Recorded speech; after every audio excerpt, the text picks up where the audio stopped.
A morte de um familiar é sempre um momento delicado e de dor, não é?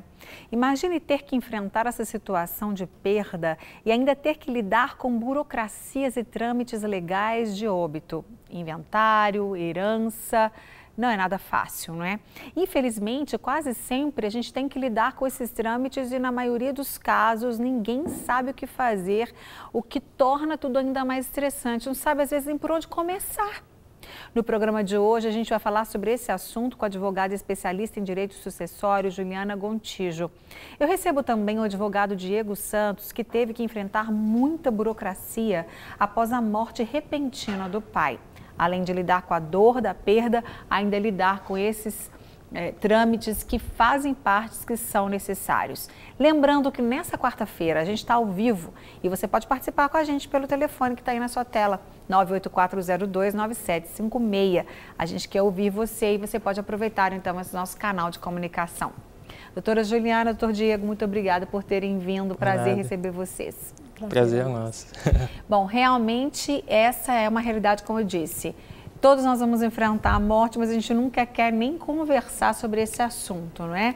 A gente às vezes já tem até pais idosos, pessoas que... Meus pais, por exemplo, já têm lindos, maravilhosos, beijo, papai e mamãe, super saudáveis, graças a Deus, mas eles já são idosos. E a gente às vezes não para. Gente, mas peraí, vamos conversar aqui para a gente deixar tudo claro, resolver as coisas. E aí, doutora Juliana, qual é a importância da família, de repente, separar um tempo e enfrentar porque as pessoas brasileiras, acho que ele acha que conversar atrai, né? Isso. Ele tem essa péssima ideia de que conversar sobre o assunto vai atrair a morte. E não tem nada disso, né, gente? Isso é uma superstição, a gente sabe disso.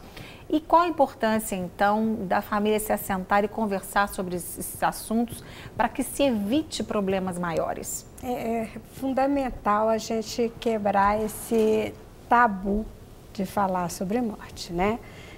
Brasileiro tem preconceito com alguns contratos, né? Como o pacto antinupcial, porque não pode falar de regime de bens, verdade, assim como testamento. Uhum. E é um assunto que pode ser e deve ser tratado por várias razões. E o testamento, ele pode ter utilidade não só para tratar de bens, como a gente pode pensar à primeira vista, né? Uhum. Eu posso, por exemplo, ser uma mãe solteira, que o pai não reconheceu o filho, eu estou com câncer e eu quero instituir uma tutora, alguém que vai cuidar do meu filho. Uhum. Eu posso fazer isso via testamento.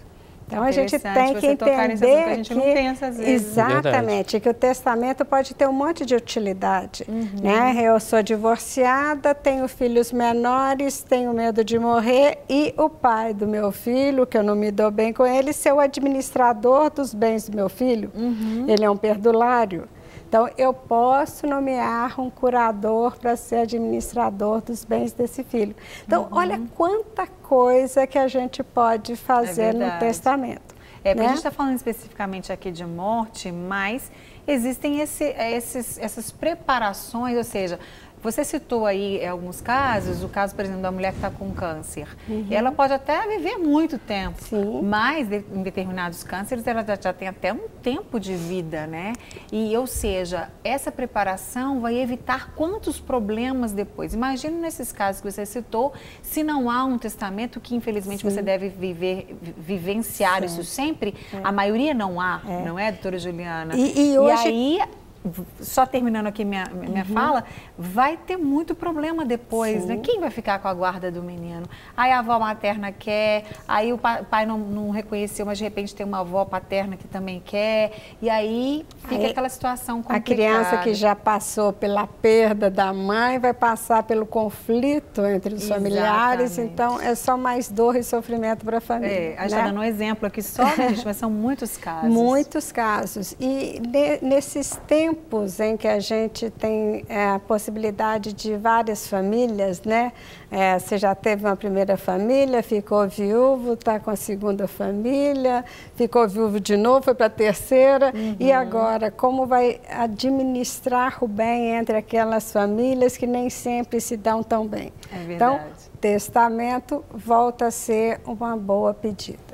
O testamento, doutora Juliana, ele é irrefutável, ele é indiscutível, digamos assim. A pessoa deixou um testamento, faleceu, a família não concorda. E aí, doutor Diego também pode ficar à vontade para responder, né? Porque não é a sua especialidade, mas também como advogado, e daqui a pouco a gente vai saber um pouquinho também da sua O história. testamento, ele tem várias formas, né? Ele pode ser particular, cerrado ou público, que são os principais.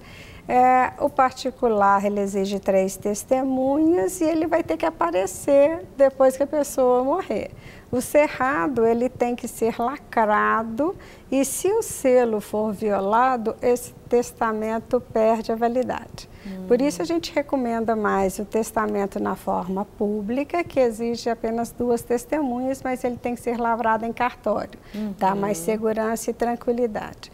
Uma vez atingidas todas as formalidades, ninguém pode questionar o testamento que está dentro da lei.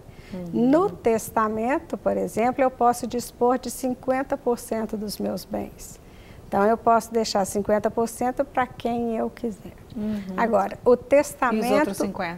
50% vai para os herdeiros legítimos, aqueles que a lei diz que serão os herdeiros. Então, esses herdeiros legítimos, eles jamais perdem a herança? Os legítimos... Mesmo se o pai não quisesse, vamos supor, o pai não quisesse, meu filho não merece, ele não batalhou, ele não merece, eu não quero deixar nada para ele. Exatamente, na verdade essa é uma reserva legal. A lei estabelece essa porcentagem, essa meação, no caso, que vai ficar com os herdeiros legítimos. Não, mas no seu caso, eu tenho 2 institutos, a deserdação e a indignidade.